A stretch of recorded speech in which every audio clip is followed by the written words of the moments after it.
بسم الله الرحمن الرحيم. إذا وقعت الواقعة ليس لوقعتها كاذبة خافضة رافعة. إذا رجت الأرض رجا وبست الجبال بسا فكانت هباء منبثا وكنتم أزواجا ثلاثة فأصحاب الميمنة ما أصحاب الميمنة وأصحاب المشأمة ما أصحاب المشأمة والسابقون السابقون أولئك المقربون في جنات النعيم.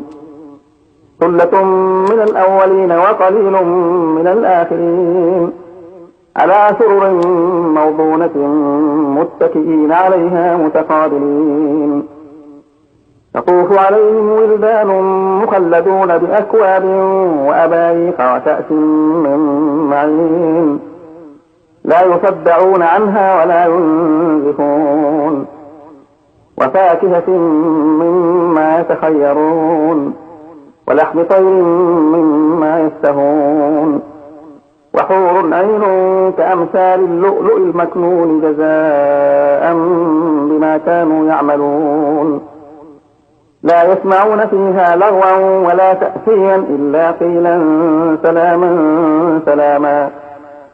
وأصحاب اليمين ما أصحاب اليمين في سدر مخضود وطلح منضود وظل ممدود وماء مسكوب وفاكهة كثيرة لا مقطوعة ولا ممنوعة وفرش مرفوعة إنا أنشأناهن إنشاء فجعلناهن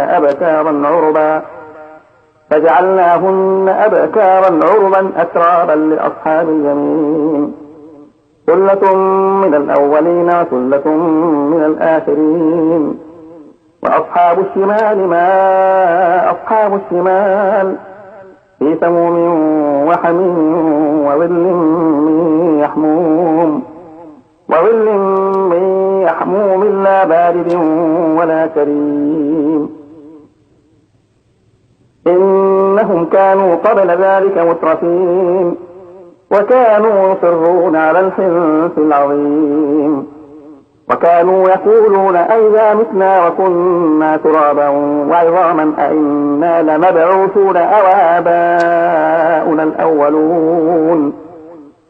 قل إن الأولين والآخرين لمجموعون إلى ميقات يوم معلوم ثم إنكم أيها الضالون المكذبون لآكلون من شجر من زقوم فمالئون منها البطون فشاربون عليه من الحميم فشاربون شرب الهيم هذا نزلهم يوم الدين نحن خلقناكم فلولا تصدقون. أفرأيتم ما تمنون أأنتم تخلقونه أم نحن الخالقون نحن قدرنا بينكم الموت وما نحن بمسبوقين على أن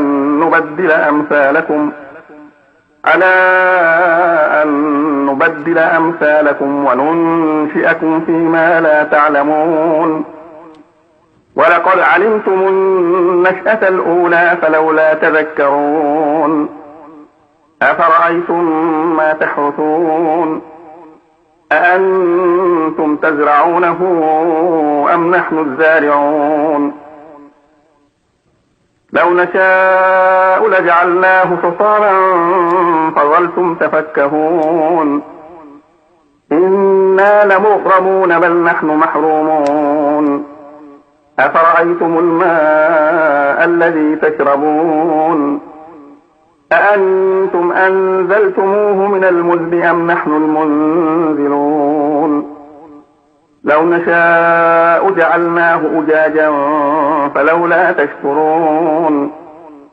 أفرأيتم النار التي تورون أأنتم أنشأتم شجرتها أم نحن المنشئون نحن جعلناها تذكرة ومتاعا للمقوين فسبح باسم ربك العظيم فلا أقسم بمواقع النجوم وإنه لقسم لو تعلمون عظيم إنه لقرآن كريم في كتاب مكنون لا يمسه إلا المطهرون تنزيل من رب العالمين أفبهذا الحديث أنتم مدهنون وتجعلون رزقكم أنكم تكذبون فلولا إذا بلغت الحلقوم وأنتم حينئذ